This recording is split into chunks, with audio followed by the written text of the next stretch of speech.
Teman-teman yang dirahmati Allah Subhanahu wa taala, ketika kita menginginkan sesuatu kebaikan, Allah Subhanahu wa taala selalu menjadikan kebaikan itu tersimpan bersama dengan ujian.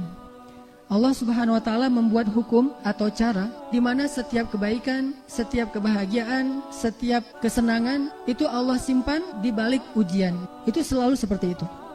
Tidak ada satupun kebaikan yang Allah berikan tanpa Allah berikan sedikit ujian sebelum mendapatkan kebaikan itu. Itu nggak ada.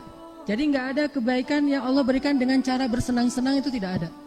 Dengan cara foya-foya, dengan cara have fun, dengan cara free, dengan cara tanpa ada jerih payah dan usaha, Allah tidak berikan kebaikan dengan cara itu. Kenapa? Karena kebaikan itu mahal dan sangat berharga.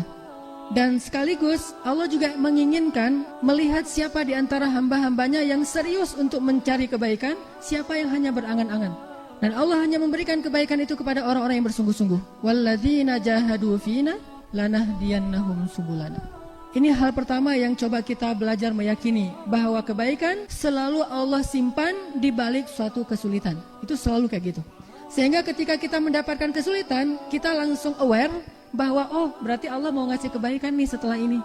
Ketika kita mendapatkan satu ujian, kita langsung sadar, oh berarti akan ada kebahagiaan setelah ini. Ketika kita mendapatkan rasa sakit, kita langsung ngeh, oh ada rasa bahagia, ada rasa senang setelah ini.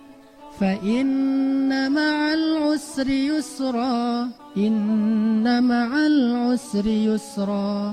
Sesungguhnya bersama kesulitan ada kemudahan. Dan Allah juga mengatakan di dalam ayat yang lain, wabasyiris sabirin, sampaikan berita gembira kepada orang-orang yang bersabar di masa-masa yang sulit. Makanya ini sebuah sunnatullah, hukum yang Allah buat dan tidak akan Allah ubah. Kalau kita ada istilahnya hukum alam ya, kalau kita ngelemparin sesuatu yang punya massa gitu, dia pasti akan jatuh ke bumi karena ada gaya gravitasi. Maka kita yakin ketika kita melempari batu, ini batu pasti akan jatuh ke tanah. Nggak mungkin batu itu ngapung di tengah udara gitu. Jadi kita yakin banget kalau kita ngelemparin batu, batunya bakalan jatuh ke tanah kan ya. Harusnya seyakin itulah kita bahwa di balik kesulitan pasti ada kemudahan. Kenapa? Karena sama-sama sunnatullah. Batu dilempar ke atas jatuh ke bawah itu sunnatullah. Bersama kesulitan ada kemudahan juga sunnatullah. Masalahnya kenapa kita yakinnya berubah? Terhadap batu yang jatuh ke tanah kita yakin banget, terhadap kesulitan di baliknya ada kemudahan, kita agak-agak ragu gitu, agak-agak galau gitu. Itulah yang menjadikan kita nggak pernah berani melewati ujian-ujian, nggak pernah berani untuk bersabar, nggak pernah teguh dalam masalah ataupun rasa sakit. Kenapa? Karena kita masih ragu bahwa di balik rasa sakit, di balik kesulitan ini, sebetulnya pasti Allah janjikan suatu kemudahan dan kebaikan.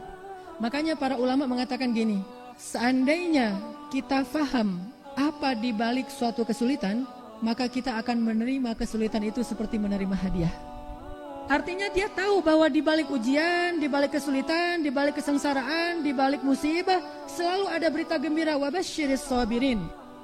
Intinya ketika kita yakin bahwa kesulitan itu pasti akan ada kemudahan di baliknya, kita akan menerima kesulitan itu dengan rasa bahagia. Kita akan merasakan rasa pahit itu, rasa sakit itu dengan perasaan senang, dengan bersyukur malah. Sehingga ada istilah, siapa yang ketika dapat musibah mengatakan Alhamdulillah, maka Allah akan bangunkan untuk dia istana di dalam surga dengan nama Baitul Hamdi, rumah atau istana rasa syukur. Itu kan hadisnya kayak gitu. Ada seorang laki-laki, anak semata wayangnya baru lahir meninggal dunia. Lalu Allah bertanya kepada malaikat, wahai malaikat, siapa yang meninggal? Seorang bayi ya Allah, kata malaikat, dan Allah lebih tahu jawabannya. Kemudian Allah bertanya, apakah itu satu-satunya anak yang dimiliki oleh ayahnya? Kata malaikat, ya Allah, satu-satunya putra ayahnya. Apakah ayahnya sangat mencintainya? Ya Allah, dia sangat mencintai putra ini. Bagaimana keadaan ayahnya ketika tahu anaknya meninggal, wahai malaikat? Kata malaikat, ayahnya mengatakan alhamdulillahirabbil alamin fa inna lillahi wa inna ilaihi raji'un. Wahai malaikat, benarkah dia mengatakan demikian? Benar ya Allah. Wahai malaikat, saksikanlah, sesungguhnya aku sediakan untuk dia istana di dalam surga dengan nama Baitul Hamdi, istana rasa syukur. Kok bisa? Karena dia tahu betul di balik musibah itu pasti ada kebaikan-kebaikan yang Allah ingin berikan.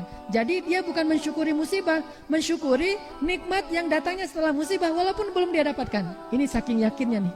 Makanya untuk mensyukuri kebaikan yang ada di balik ujian, dia bilang lebih dulu alhamdulillah, baru innalillahi wa inna ilaihi raji'un.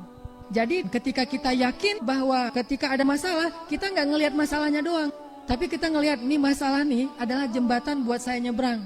Nyebrang kemana? Ke tempat yang lebih indah, ke tempat yang lebih bahagia, ke tempat yang di dalamnya banyak sekali kejutan-kejutan. Jadi kita anggap masalah kita, musibah kita, rasa sakit kita sebagai jalan, jembatan yang membawa kita ke tempat yang lebih baik. Kalau kayak gitu, kita akan merasa sangat bahagia melintasi jalan itu.